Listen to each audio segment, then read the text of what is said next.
Welcome to Grieving Insomniacs. I am your host, Christy Haberman. I am glad you're here. Thanks for being a part of our community. A few disclaimers before we get started.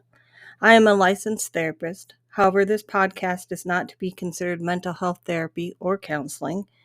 It is for entertainment purposes only and is not associated with my counseling practice, Christy Haberman Counseling Services. Thanks for showing up. Welcome to Grieving Insomniacs. This is your host, Christy Haberman, coming to you on this beautiful sunny day in October. Today we are discussing our last grief theory. It's very simple. I was very surprised. When I wrote my book in 2015, The Solitary Journey Through the Loss of a Child, when I did my research, I did not find that this theory that we're going to talk about today was even in what we call the literature. And it was Tonkin's model of grief. And so when I did my research a couple of weeks ago for the podcast, I seen this model and I was like, oh, that is so interesting. So let me explain a little bit before we start talking about the actual grief model, why we need theories. So we develop a theory to describe human behavior. That's the way it works in psychology. We're trying to describe human behavior. We're trying to make sense of human behavior. We give it life by giving it this structure. So think of it like structure. And we call it operationally defined. One of the reasons why it's so hard to operationally define grief, because it has different meanings to different people. One of my earlier podcasts, we described the difference between grief, bereavement, and mourning. So after you have your theory, what you do is that you do studies. Go out and you research your model of grief. Say, this is grief. It's how I operationally define it. These are the people that might be struggling with it. We assess them in some way, usually by using some kind of tool, narratives, stories, scales, and we try to determine how many people are experiencing what we define this as. So when I talk about Tonkin's model of grief, I want you to understand that this is not your regular theory like Kubler-Ross. She was very researched, Wardens, and all it talks about is how this Dr. Tonkins was doing a support group and a grieving mom described what it was like to have grief. And so what this grieving mom said was, at first, when you first lose a child, it's right there present. And as you move on through your grief, the grief doesn't get less, but you learn to live with it. I describe it kind of like an open wound. It scars over, things happen to open the scar, but there we are. And it's that simple. That's her theory. So and this theory was developed in 1996. Okay. I went to school in 2001. Well, I graduated in 2001. But we've talked about grief not really being part of my curriculum, but I never heard of Tonkin's model of grief, and it's been around since 1996. Wrote my book so I started doing my research for my book in 2013. 2014, I wrote it and published in 2015. I never came across Tonkin's model of grief. And at that time, before the advent of Instagram, before Facebook, there was not a forum besides a support group in person that people talked about their grief. I've talked about it many times on this podcast that I started this podcast because I felt so alone back then. And I knew that there were other people out there in this world that were feeling like me. And I wanted to reach out to them so that they would know that they're not alone. Christopher died in 2011. Now we have and Instagram and Facebook was just gaining in popularity. And over time, people have started to become more honest about what it's like to lose a child. There's support groups on Facebook. I would say that Instagram has been the one that's been driving the social change surrounding grief 100%. So we fast forward to 2022 as this model of grief. All it is a description of grief. It's not a model of grief, it's a description of grief. Because then I wanted to provide a very thorough podcast for you guys. So I was like, okay, so if we have a theory of grief, we should have therapeutic interventions that would describe how this model of grief helps people. And over and over and over again, it says, hey, you grow around your grief. You grow around your grief. It doesn't tell you how to grow around your grief. It was like, okay. So I, as a grieving person, can tell you as a therapist, it goes on forever. I feel like I can never escape it. It's become a part of who I am. It's kind of like, I hate to put it this way, but a duh moment. Like, yeah. I mean, feelings surrounding the loss of a child. Every time you tell your story, every time you listen to a podcast, you are contributing to a larger movement where we are educating about people about what grief is. And that's what I think is happening. That started to happen.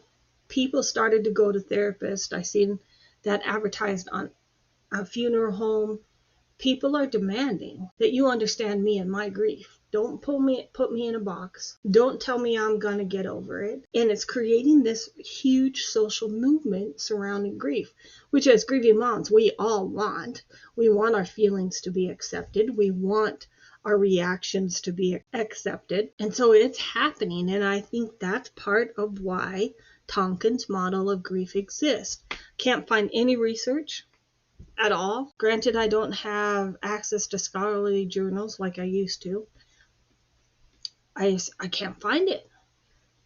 So to me, I'm like, this is an example of where the theory's always been there. It just wasn't talked about because it wasn't accepted. Now that we created this social change movement, we are going forward. So in my search, because I was like, how am I going to talk 30 minutes about Tonkin's model of grief? And then I came across this article that talks about what some of the criticisms of grief theories are. And they specifically referred to the stage theories. Kubler-Ross is a stage theory. It presents grief as a linear, logical process. Not messy at all. Warden, his theory of grief where you move through grieving and then you move forward and you go back and you go back. All of those are what we call stage theories. What happens is people then assume, because the theory goes, this happens, this happens, this happens, this happens, that grief is the same way. And before I lost my child, I was one of those people. I'd gone to school. They introduced me to all of these theories. So when Christopher died, I thought, I can handle this. I have the tools. Oh, the rage that I feel and felt when I realized I had been lied to and misled for all of my professional career about grief, I cannot even describe to you, because it was nothing compared to these stage theories. And that's one thing that I know, even though we are all different, I know I didn't realize that it was this bad. I didn't think that I would hurt this bad. I didn't realize it would tear my body apart. I know there's people out there having their experiences. I don't believe for 1 second that there is a woman out there or a man out there that lost a child that said, oh, this isn't as bad as I thought. I just don't believe that's true. I think every one of us that have lost a child, it knocked us to our knees, questioning life, questioning everything. And it did not match someone's stage theory. The other, I am having hallucinations and I see aliens, ghosts, all of those things that people say they see 4 to 5 times a day. We can define that. We can say, what's an hallucination? Something that we see that other people can't see. Hallucinations. So then we can count them. We can describe them. Like there's a persecution schizophrenia, which means someone feels like they're always being persecuted. They did that because they operationally defined it and said, more than one person experiences this. When it comes to grief, we don't have that kind of evidence. We don't have that kind of evidence that says this, when you're grieving, you'll experience this, and the next person will experience this, and the next person will experience this. It's too variable. What that translates into is that there is no way for one therapist to be able to treat every person the same way. Cognitive behavioral therapy. The therapist is trained to help you change your negative beliefs that drive your behavior into positive cognitive ones. That's cognitive behavioral therapy. There's no such thing for grief. We know that people need support, but we don't know anything else about it. And then the most devastating consequence of all is that when people go to a therapist and they describe how they're feeling and what's going on with them, and the therapist says, no, that's not how that goes. You're not grieving. My personal frustration is the people that try to diagnose me as depressed. I am not depressed. I am grieving. When my sadness, my anxiety all surrounds the fact that my child doesn't walk on this earth anymore, I am not depressed. It's been 12 years. That's just one of the common mistakes. In fact, in one of my support groups, and this was years and years ago, this lady had gone to a psychiatrist, and her psychiatrist said she was bipolar when it's treating her for bipolar. That's like, wait a second.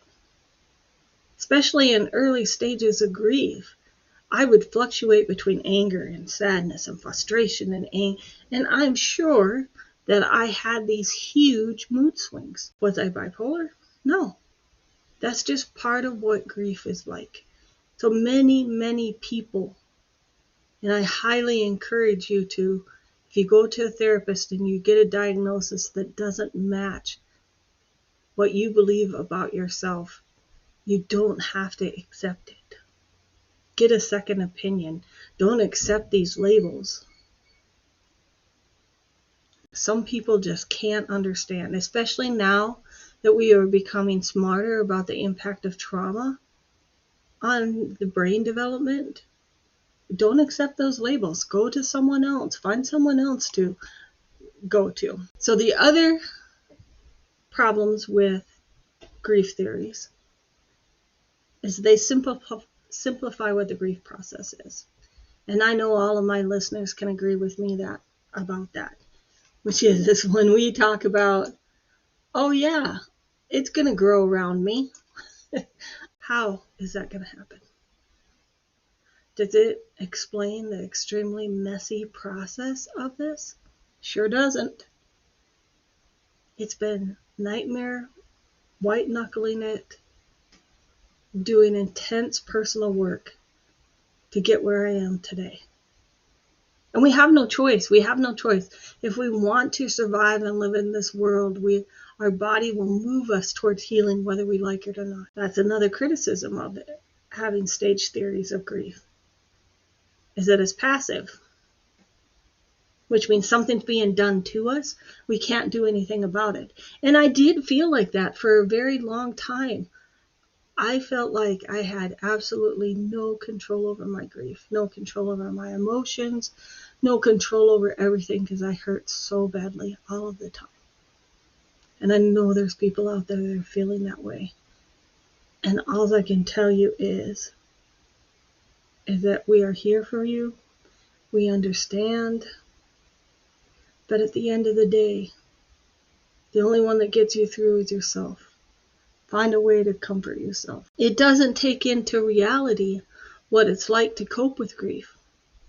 to live with grief. It doesn't talk about how messy it is and how frustrating it is and how you never get a break. I think that is the biggest thing for me. I don't know if it's the biggest thing for the rest of you, but the biggest thing for me is I never get a break from my grief. I never do.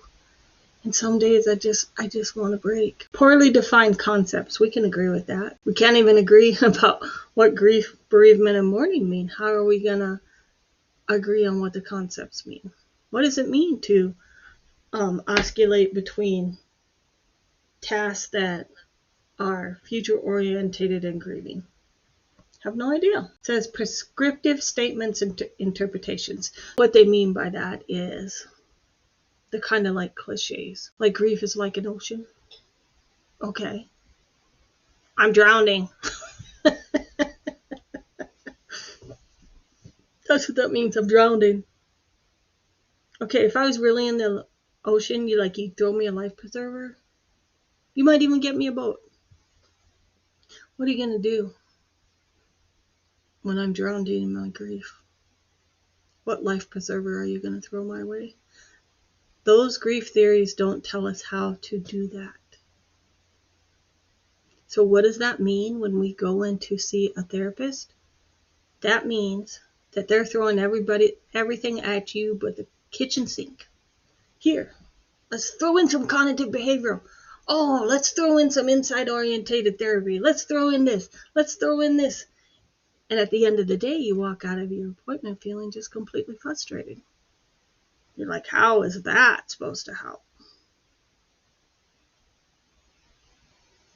But we also have to be careful that our goals for going into therapy isn't to try to numb it. Therapy is all about jumping in and swimming in the grief. And after years and years, it's hard to do that. The other thing that the grief theories don't do is they don't talk about the secondary losses. My family's been destroyed by Christopher's death. Just absolutely destroyed. We're not connected to each other like my cousins and my extended family. We're not connected to each other. Not anymore. And then the question becomes, at least for me, was it just illusions before? And probably, if I were to be real with myself, it's probably that I had the illusion that we were a close family, not that we actually were. And the other piece that I think is a major part of grief is the cultural ramifications and the context of grief. Different cultures experience grief very differently. Some dive into it, even family cultures. So when we talk about culture, I think that people need to understand that we live in a family that has a culture. We live in an area of the country that has a culture. We have a society that has a culture. We have ethnic groups that have a culture. There's interactions among all of those. And in my family of origin, we had no culture surrounding grief. We had no culture surrounding death because we had been protected for all of those years.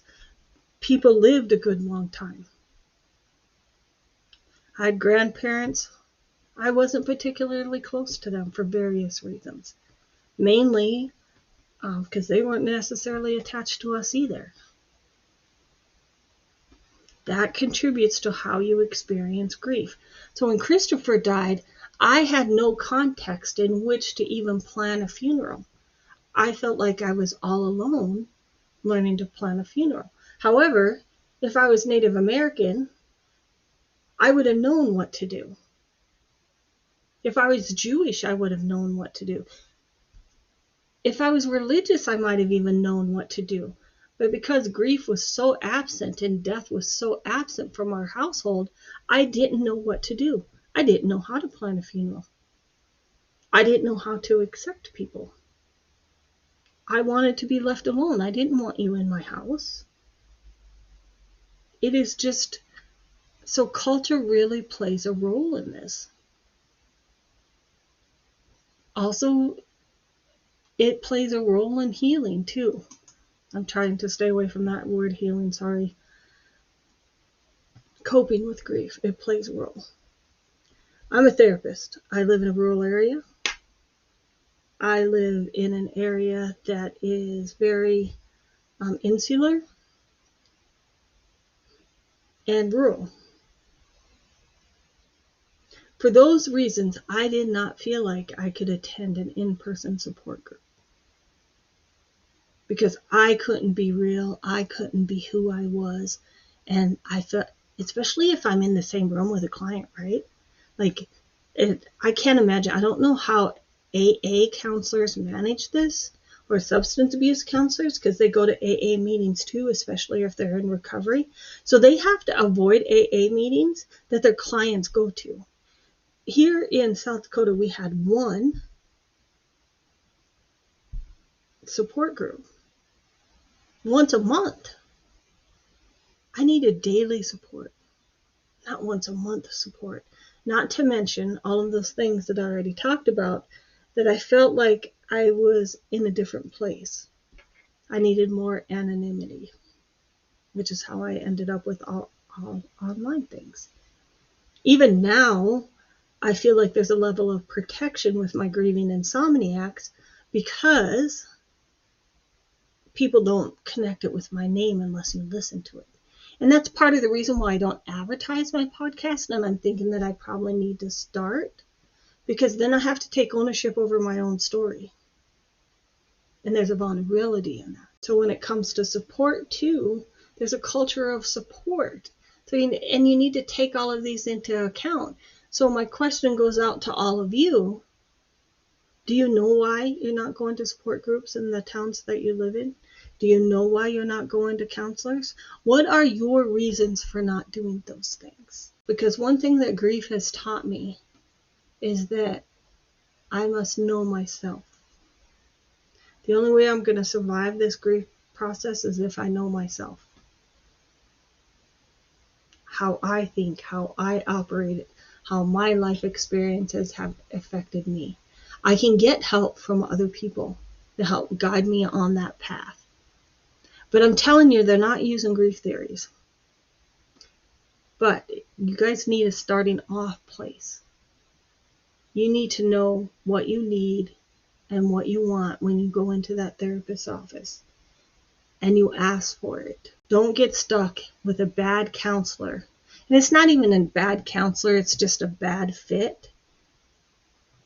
Don't get stuck and walk away frustrated, because that's going to impact your ability to cope. Keep looking. We have this idea that, especially because you're so deep into your grief, that if this person doesn't work out for me, it's because there's something wrong with me. That is not the case at all. And a good therapist will know and understand that they cannot be a perfect fit for everyone. So they move on. People move on from you all the time. Maybe you have given them everything that they could give. And I've had clients move on from me. And they move on to other therapists, and that's fine, because they got what they needed from me and they need something else now, so they move on. And that's how we all need to look at it. It's not failure to want to move on to a different therapist. You just need something different. And I think about those kind of things all of the time. It's like, and right now I currently don't have a therapist. I want to get one, but I'm asking myself, what do I need? You need to determine what you need. Don't let somebody else. And this is part of the goals of my podcast, is educating people, educating you, so you can make the best choices, so that you can have the best fits for yourself. Because grief is not passive. It is not passive at all. If we want to move beyond the pain, if we want to move beyond the hurt, we have to take the bull by the horns and say, I want better, and I'm going to get better by learning about myself and finding people to help me along the way that'll give me tools. And that's what it's about. It all takes time. There's no fast track. There's no fast track at all.